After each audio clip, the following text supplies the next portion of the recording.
bajya mu rukiko bagasezerana Papa Keza na Bwiza. Bwiza biramushimisha cyane, bikamushimisha pe!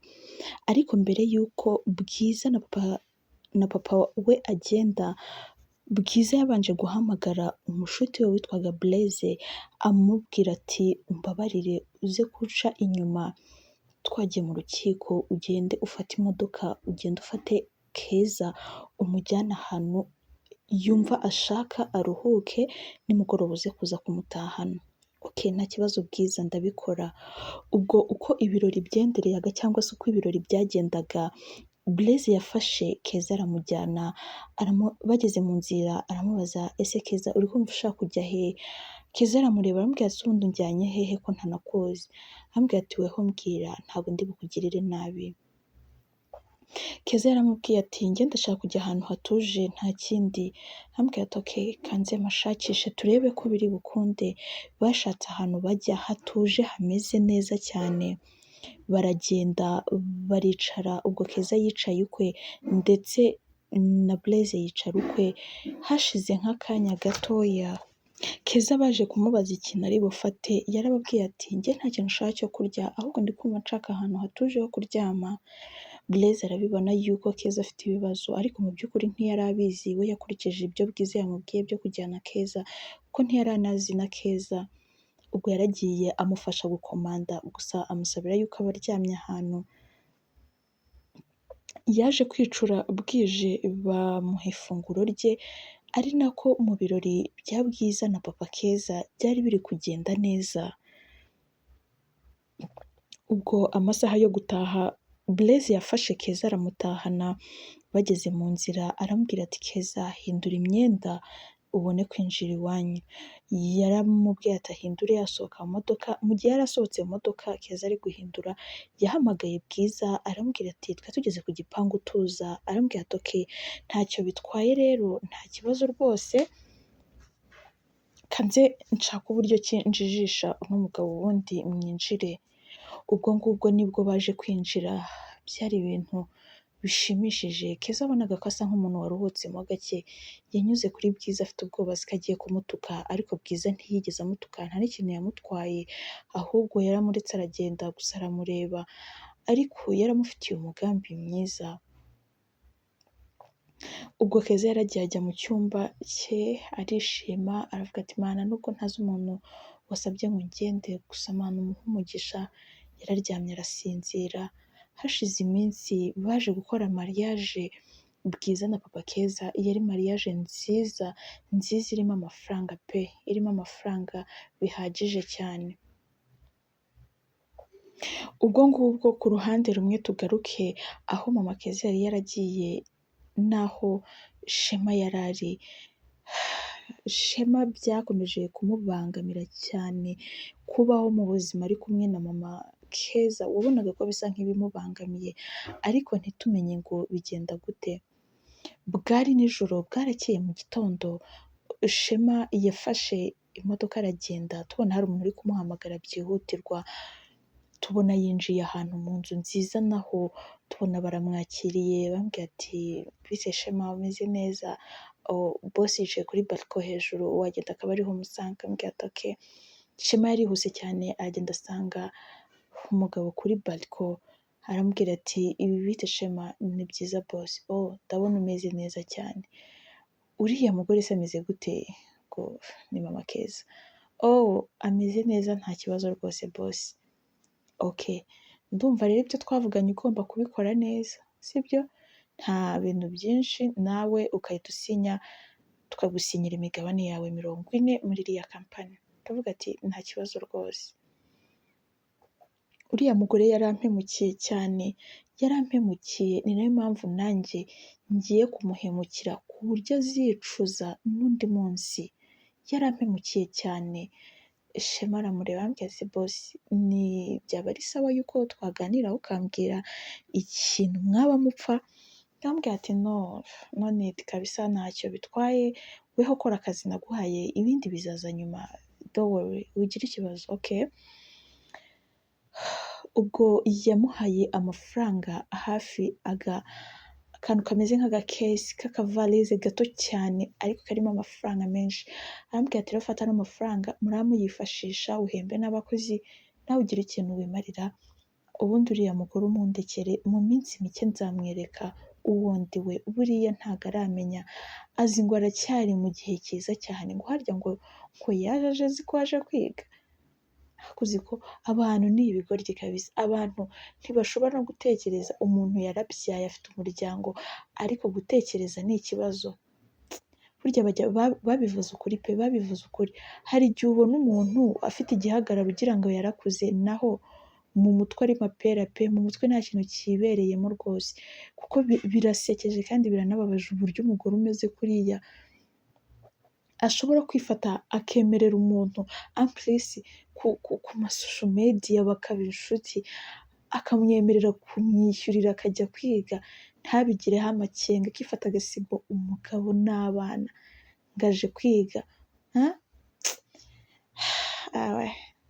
Ni ibibazo iyi si iracyarimo abasazi, ariko ni sawa kuko njye biramfasha, kuko uburyo yampemukiye ntago nshobora njyewe, ntago nakwihangana vrema, ntago nakwihangana pe. Ubwo Shema yarabyumvishije ambwira ati bosi nta kibazo rwose, ahubwo se ubu ngubu tugiye gukurikizaho iki, kuba naramugejeje mu gihugu yarahageze, amezemo nk'uri kumenyeramo ukuntu, gusa ari kumbaza ikibazo cyo kujya kwiga, gusa sinzi uburyo twabigenza, akavuga ati okay nta kibazo, weho mpa akumweru kamwe, icyumweru uba umujijisha, ndaje ndamwereka noneho ajye ku ikosi ya nyayo, nicyo akwiriye nta kindi. Byari ibintu bibabaje. Tugaruke ku ruhande aho Peter yari yagiye mu kindi gihugu agiye kwiga, yaragiye agerageza buryo ki bwose yavugishamo Keza bikanga, akabura uwo yahamagara, bikabura uko bigenda, bikagorana, biramugora cyane, ariko nyine arihangana kuko yumvaga ko agifite promise, agifite isezerano ry'umukobwa ari we Keza, yumvaga nta kibazo afite kiri grave. Baje kumwakira kuri airport, bamujyana muri apartment aho yagombaga kuba, baramwakira neza, ajya no gushaka ibyangombwa, ibintu byose ku buryo aba install cyangwa se aba ari sawa aho ngaho agiye, aguma no gutangira amashuri neza. Yarebye mu mafaranga afite, abona afitemo amafaranga menshi, abona hari ikintu ashobora gukuramo, yaratekereje aravuga ati Keza agomba kugira telefone, kuko nta kuntu twabanaho nta telefone afite, cyangwa se ngo tuzajye ducommunicatingana, mfite gushaka uburyo ki abonamo phone. Ubwo Peter niwe wagumye aho ngaho akomeza kubitekerezaho cyane, ari nako ubuzima bwendereya.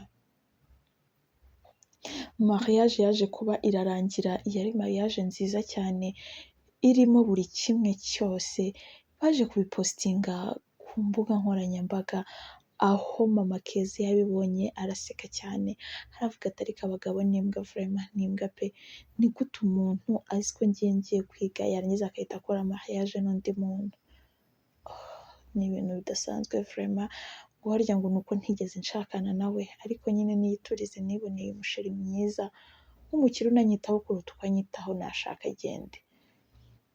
Ariko se buriya Keza abaye hatera, ariko ari kumwe na se wana nta kibazo azagira. Icya mbere ko ari uko namugejeje ku isi, ikindi ni iki, ntagomba kwirwanaho, ni mukuru, sinzi ariko azimenya, bizagenda neza.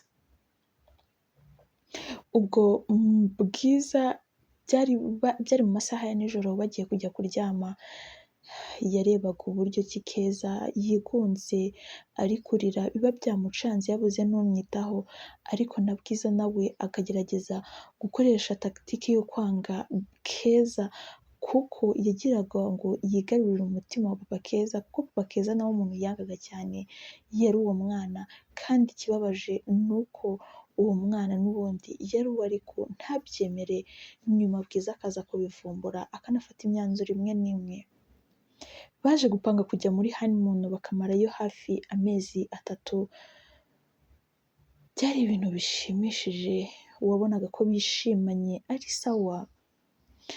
Bwiza yaje kujya ahantu muri shop, aragenda agura agatelefone ka smartphone, ntabwo kari gahenze ariko nanone nta nubwo kari kabi, kari keza uko biri, akagura n'ibyangombwa byayo byose, chargeur, bluetooth n'ibindi byose. Yagarutse mu masaha ya nimugoroba aho yasanze Keza yari yicaye kuri salo ahagana muri jardin ari kwitekerereza. Yakundaga kwandika mu dutabo twe ari two agenda cyangwa se diary. Aragenda yinjira mu cyumba cye afata telefone ayitereka ku buriri n'ibyayo byose, arangije arisohokera aragenda nta muntu umubonye. Ubwo Keza yaje agiye kuryama asanga telefone ku buriri, ubona ko ni telefone nshyashya, biramucanga yibaza umuntu wayizanye, yibaza utuntu twinshi biramurenga, aravuga ati ''ese ubu koko ninde koko wanzaniye ino telefone ko ari na nshyashya ni iki?'' Gusa nyuma y'ibyo byose, nyuma yo kuyibona ntabwo yabitekerejeho cyane, ahubwo yarapfukamye arashima uburyo imugezeho nubwo atabuzi, ariko arashimira umuntu wayimuzaniye, ni byiza cyane byaramushimishije. Ubwo ngubwo hadaciyeho igihe kinini, Bwiza ndetse na Papa Keza bari bahagurutse bagiye muri honeymoon, bahagurutse hafi mu ma saa kumi n'imwe, mu ma saa kumi n'ebyiri. Mu gihe bari gusa nk'abasohoka igipangu, Keza yari abyutse ashigukira hejuru ari kugira ngo arebe niba yajya gukora amasuku, asa nk'ugenda ari kurunguruka yabonye imodoka iri gusohoka. Papa Keza yamurebeye muri retroviseur abona Keza ari kubarunguruka, yaraparitse ku ruhande araza areba Keza, arangije amuha urushyi arambwira ati ''ariko wakinyendaro we, ni gute wifata ukabyuka izi saha, nta soni, urarya iby'ubuntu, urararaho ubuntu, muri make ubayeho mu mudendezo, warangiza ukifata nk'umwana nk'aho hano ari iwanyu cyangwa se ndi so?'' Hakuzi ko abana b'iki gihe disipurine mwayitaye cyangwa se mutazi kumenya ahantu muba mubarizwa koko, nta soni, urananiye pe. Gusa ndagira ngo nkumenyeshe yuko ndagiye nzamara amezi 3, ayo mezi 3 nyagusigiyemo charge, sinzi aho uzajya, sinzi uzagutoragura, sinzi uzagufata, sinzi uzarorongotana, gusa icyo nkubwiye cyo ni uko ntagomba kugaruka muri uru rugo ukirurimo, turi kubyumvikana. Keza yarapfukamye asaba imbabazi, aravuga ati ''mumbabarire papa, niki nakoze pasi ngo nisubireho ariko simunyirukane, no, ntabwo mbishaka, ndashaka yuko nzava iyo mvuye waragiye, hari ikindi?'' Mu gihe bakiri kuvugana aho ngaho, Bwiza nawe yasohotse mu modoka nawe yungamo, ''oh chérie, ariko iki cyana cyawe sinzi pe, kigira imico itari sawa, ariko mbere y'uko agenda hari ibyo agomba kubanza agakora, hariya hari ibyatsi byakuze, urabona uburyo jardin isa nabi, kandi hariya mu gasitoke harimo ibikoresho byayo, agomba kugenda agakupakupa, agatunganya indabo, akita ku bintu byose, nkazasanga imyenda yose iri hano yarameshwe, inzu imeze neza. Chérie, ibyo ako kantu si kaba ari sawa? Uriya mukozi akagenda pe, ndikumva nta kintu ari kumara hano rwose, ubundi akaba ari njye usigara nkwitaho chérie, sibyo? Erega chérie, uzi ubwenge cyane pe, ubundi ni wowe wanjye, abandi barabeshya rwose. Bose bazagenda, ahubwo kamuhamagare cyane. Violette, ngwino hano, mu minsi mike usabwa kugenda, ndumva ukwezi kwawe kuzarangira ejo bundi, nzakohereza amafaranga kuri telefone utahe, ntabwo tugikeneye umukozi. No boss, mwinyirukana, n'ahandi hantu mfite ho kujya kuba. Ndizera ibyo navuze byumvikanye, nimba umugore wanjye wemewe n'amategeko avuze ati iki kintu ntagishaka, nyine ubwo ngubwo ntago agishaka, ugomba kumwumva kandi nanjye ukanyumva. Even n'iki cyana kindi iruhande, mwese mugomba kugenda, sinzi iyo muzajya. Ubwo bahise burira imodoka baragenda bigira muri honeymoon.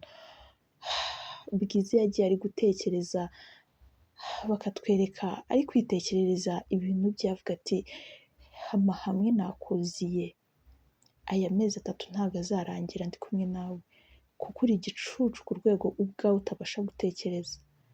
Ntabwo njye nabana nawe, nifata agafata umwana kuriya,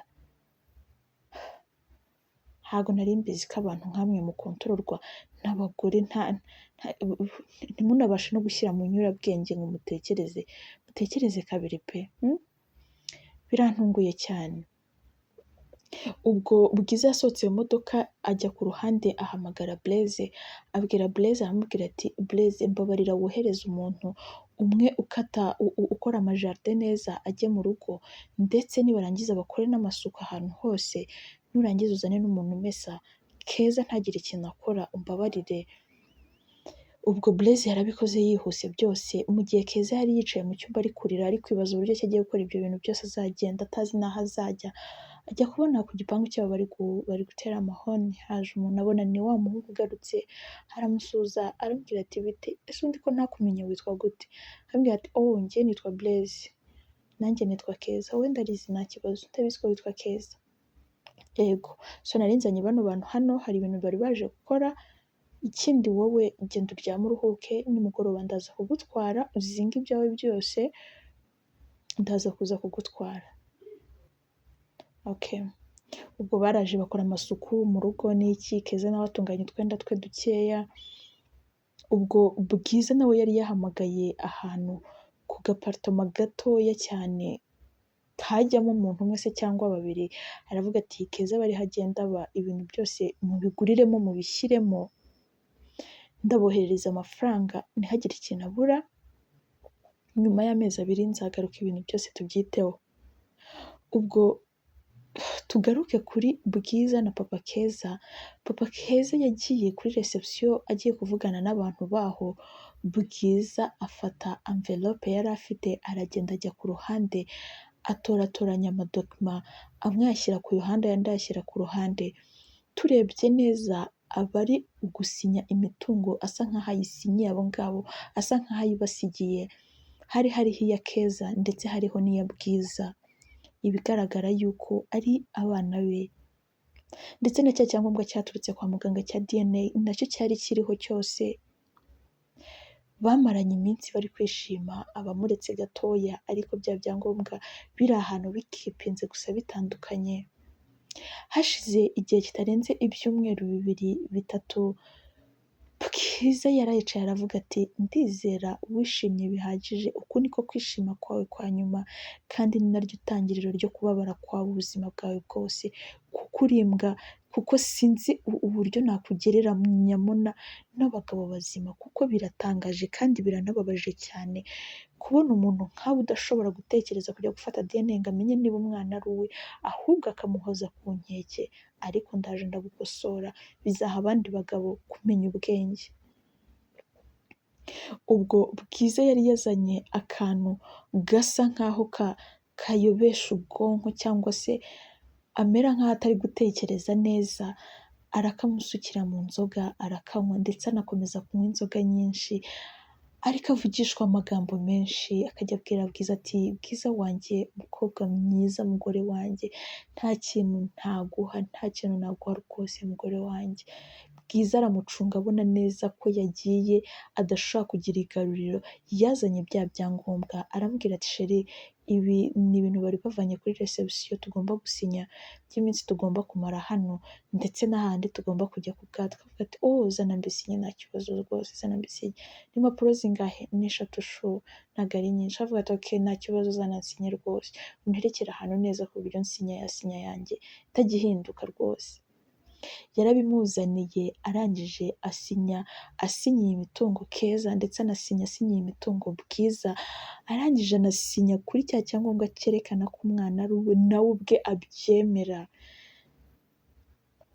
Byari ibintu bisekeje, ariko nanone ku rundi ruhande bibabaje, kuko yasinye atazi ibintu ari gusinya. Mu by'ukuri yasinyiye Keza yuko mu mitungo agiye gufata harimo amazu bafite, bari bafite inzu nini babagamo, ndetse n'andi 3 matoya bakodeshaga. Yari inzu nziza iri ahantu nziza cyane. Arangije afata n'amafaranga makeya yari afite, naho Bwiza nawe yafashe kampani ye yose yari afite, imitungo ye yose barayigabanyije uko ari 2. Bwiza niwe watwaye imitungo myinshi, Keza nawe bamuha imitungo mike, ariko nawe yari afiteho mike cyane. Ubwo yamajije kubisinya, Bwiza biramushimisha cyane, ahita afata za dokima arazitandukanya, zimwe azishyira muri envelope imwe n'izindi azishyira muri envelope imwe. arangije arazibika ariruhutsa, arazifata azishyira muri bage ye, arangije arituriza, barasinziriye, bwarakeye mu gitondo barakomeza, umugabo nta nubwo yari azi ibyo yasinye, nta nubwo yibukaga ibyabaye nijoro, bakomeje kwishima, bakomeje gusabana, bamaranye aho ngaho hafi ukwezi kumwe gusa kutagira ukwa kabiri. Bwiza yaje yitwaje buri kimwe cyose, yari yavuze ati nubwo twaryoshanya gute, nubwo byagenda gute, ntabwo nshobora kubyarira uno mugabo, agize kuba ari mubi, cyakoze agizwe n'amafaranga, nta kindi. Ntabwo waba proud nawe uretse kugenda ukurikiye amafaranga yicaranye, nta kindi rwose wamukurikiraho. Si mwiza, ni mubi, nawe ubwo arabizi ko ari mubi, ntago turi kuri level imwe, ntago yanyipevera ntaki, ariko akicara agatuza akavuga ati ngo yaranshatse. Hakuzi ko abantu b'iki gihe nta soni bagira. Ukwezi kwarashize, Bwiza yararembye ararwara, ariko mu by'ukuri ntabwo ari uko yararwaye, ahubwo yarirwarishije kugira ngo bakunde bava aho ngaho. Papa Keza yagize ubwoba, aravuga ati reka ntahane umugore wanjye njye kumuvuza ndebe uko biri kugenda, hari n'igihe wasanga anatwite, iminsi tumaze hano ni myinshi cyane. Ibyo byose yabivugaga Bwiza ari kumwumva ari inyuma mu modoka, agaseka cyane akavuga ati ewe kankureke, ariko reka dutahe. Baratashye baragenda bagera mu rugo, Bwiza bahageze hafi mu ma saa kumi, Bwiza yahise avuga ati sheri reka nkwereke, ndikumva uko biri ntarembye cyane, reka nijyane kwa muganga ndahita ngaruka. Ambwira ati no, ntabwo ushaka kwitwara, reka ngutware. Abona ntabwo agomba kuva aho hafi. Bagiye kwa muganga nk'abijijisha, yandikira message Blaise ambwira ati nsanga kwa muganga, duhurire muri toilette, hari ikintu ushaka kuguha. Yamuhaye ya document isa nkaho isinyeho imitungo ya Keza, arambwira ati fata ino document uyishyire Keza, nurangiza ubwire Keza ngo akanguke, areke ubugoryi, amenye yuko hano nta muntu umwitayeho, ubuzima bwe ari we ugomba kuburwanirira, kandi ari nyina yaramutaye, ndetse na se witwa ko bakagombye kuba bari kumumufasha nawe aramwihakanye. Ibyo ngiye namukoreye byari ibyo, ibindi yirwarize. Yaramujyaniye ibyo ngibyo, ndetse amujyanira n'akarikodi k'ayo magambo avuze, arabimujyanira byose. Yabigejejeyo, yabihaye Keza. Keza yarabisomye biramutungura, abona afitanye isano na papa we, n'uburyo yajyaga avuga ati nta sano bafitanye, biramutungura.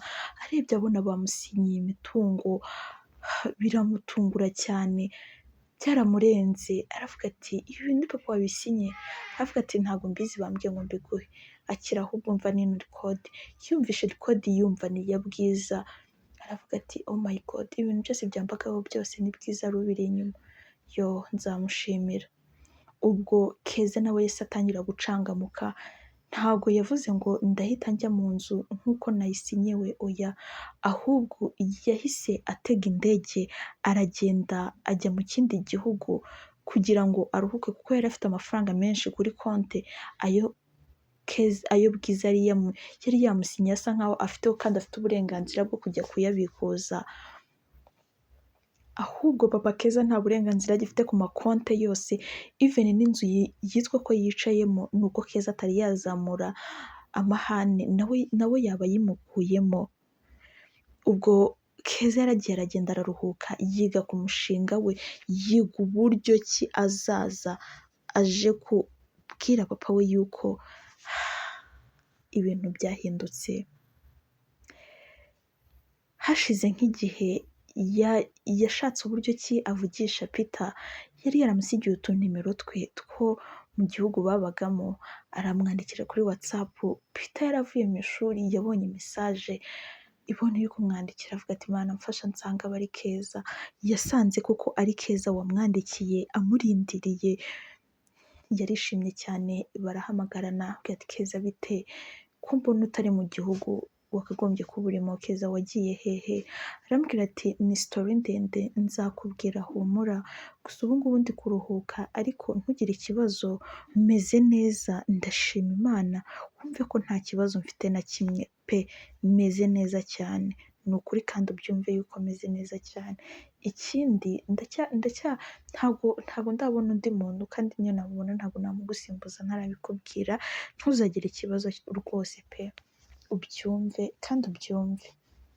Ubwo tugaruke kwa Bwiza na Pakeza basubiye mu rugo, Bwiza yahise ahinduka mu minota mike cyane, arangije aramubwira ati harya ku buryo udashobora no kunyitaho njye ntabwo nyishoboye kubana nawe, ntabwo wanyitayeho, ureba uburyo narwaye nashizemo, bavuze ko nta maraso mfite n'iki, oya njye ntabwo nakomeza kubana nawe pe, ahubwo njyewe ndigenda. Arambwira ati no winsiga, ndagukunda humura, ndagukunda. Yibutse neza yibuka yuko atigeze asinya divorce aricyo gipapuro cya nyuma yibagiwe, yumva ko agomba kuhaguma bwa nyuma. Yarihanganye aravuga ati uko byagenda kose ino divorce nayo ngomba kuva hano itariho. Ubwo ngubwo yaravuze ati okay sheri ndakubabariye. Bararyamye nabwo arongera amukora bya bindi, ashaka uburyo ki ari businde. Yaramusindishije birangira amusinyishije divorce atabizi. Mu gitondo bagiye kubyuka Bwiza yarangije gutunganya ibye ahita yigendera, undi asigara ari kurira cyane yibaza ikintu cyabaye byamucanze.